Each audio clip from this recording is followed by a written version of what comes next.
اونچه که مسلم است چندین سال به مدل‌های مختلف سعی کردن محمد رضا شاه پهلوی رو برخلاف آنچه که بوده، یعنی انسانی وطن پرست و مردم دوست نشون بدن و همیشه سعی کردن بگن شاه ایران وطن پرست نبود و به مردم توجهی نداشته. ولی در این ویدیو کمیاب شما یکی از هزاران صحبت‌های شاه فقید رو درباره مردم و تمامیت ارضی ایران میشنوید که با شنیدنش مطمئناً فقط آه و حسرت نصیبتون میشه. بریم با هم این مصاحبه غم‌انگیز رو بشنویم. فقط قبل از اینکه بریم این ویدیو رو ببینیم، اگر تازه وارد این کانال شدید از پایین همین صفحه عضو کانال ما بشید و زنگوله کانال رو حتما بزنید تا اولین نفری باشید از این ویدیوهای تاریخی و کمیاب ما باخبر بشید و ممنون میشم با حمایت ما باعث بیشتر دیده شدن این کانال بشید. Majesté, quelles sont les qualités de votre peuple qui vous ont le plus aidé à surmonter ces difficultés?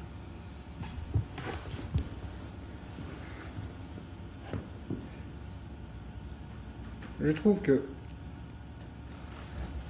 elles sont tellement nombreuses qu'il me serait difficile de les résumer en quelques mots, mais j'essaierai de vous brosser un petit tableau. C'est un peuple très ancien. Nous allons bientôt célébrer le 2500e anniversaire de la monarchie. Donc vous pouvez vous figurer que le peuple est encore plus ancien.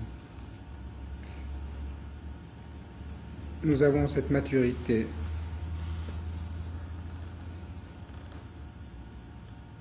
qui est remarquable, une espèce de magnanimité et intelligence innée. On pourrait croire qu'un vieux peuple de plusieurs milliers d'années serait peut-être déprimé, abattu, mais heureusement, ce n'est pas du tout le cas. Lorsque nous avons décidé de reprendre la province de l'Azerbaïdjan, le peuple entier a participé à cette campagne. C'était presque une croisade. En effet, je ne pense pas qu'il nous aurait été possible d'accomplir ce que nous avons fait en moins de 24 heures si vraiment le peuple entier n'avait pas participé.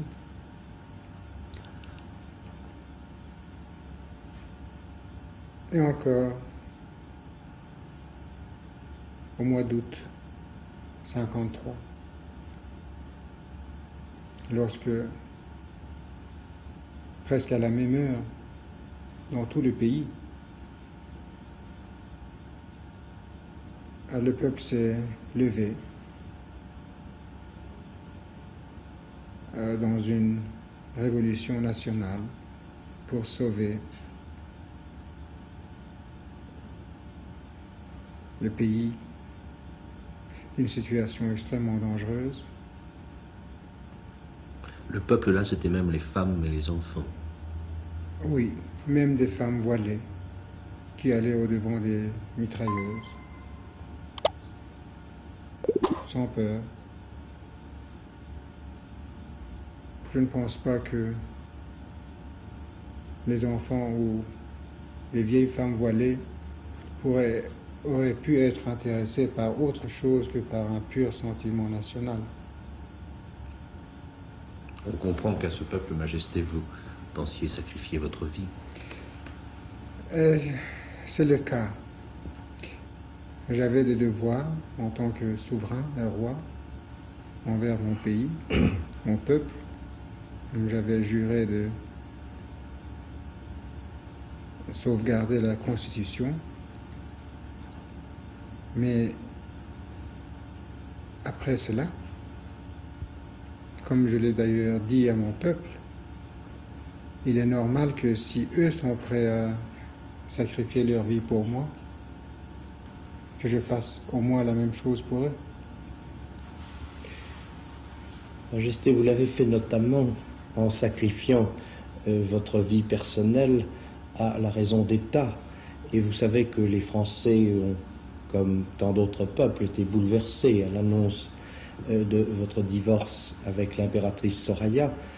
Est-ce que c'est la raison d'État qui vous a amené à prendre cette décision et qui aujourd'hui encore dicterait les décisions que vous auriez à prendre dans ce domaine? Certainement.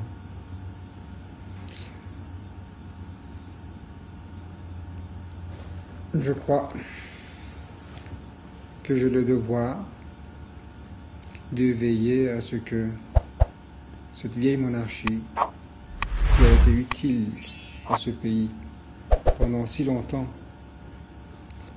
puisse être continuée dans le futur comme par le passé. Majesté, voudriez-vous dire aux Français quel est, à votre avis, le rôle de l'Iran pour le maintien de la paix dans le Proche-Orient et, ce qui est souvent synonyme, dans le monde? Nous avons un devoir national à accomplir, auquel nous attachons la plus grande importance. C'est d'abord la préservation de notre indépendance et de notre intégrité. Pour cela, nous sommes entrés en alliance avec certains pays, mais en même temps, nous voulons vivre en paix et en amitié, en collaboration avec nos grands voisins du Nord, avec lesquels nous avons 2500 km de frontières. Donc, pour nous, il est impératif de préserver la paix dans cette partie du monde. Majesté, on a beaucoup parlé de votre mysticisme. A-t-il souvent déterminé vos décisions? Je pense que je serais obligé d'avouer que j'ai toujours été influencé, inspiré par cette force qui me dirige. Peut-être que je ne sens pas d'une façon très effective, mais que je sens qui est là. La seule façon dont je peux traduire les miracles qui se sont produits pendant mes 17 ans de règne et qui m'ont sauvé moi-même et mon pays, et c'est pas uniquement en croyant qu'il doit y avoir une force protectrice, quelque chose qui peut-être nous guide et qui nous fait choisir le bon chemin. Cela a été le cas jusqu'à présent, puisque vous nous voyez vous parler avec beaucoup d'espoir dans l'avenir. Ce que j'espère, c'est que ça puisse se continuer dans l'avenir aussi. مرسی که تا انتهای ویدیو همراه ما بودید و ممنون میشم نظرهای خودتون رو در مورد شاهنشاه برامون کامنت کنید و پیشنهاد میکنم ویدیو قبلی ما که درباره سفر شاه و شهربانو به کشور فرانسه و دیدارش با ژنرال دوگلس رو به هیچ عنوان از دست ندید. اگر به تاریخ بدون سانسور علاقه دارید همین الان عضو کانال ما بشید و زنگوله کانال رو بزنید تا ویدیوهای مهم بعدی رو به هیچ عنوان از دست ندید.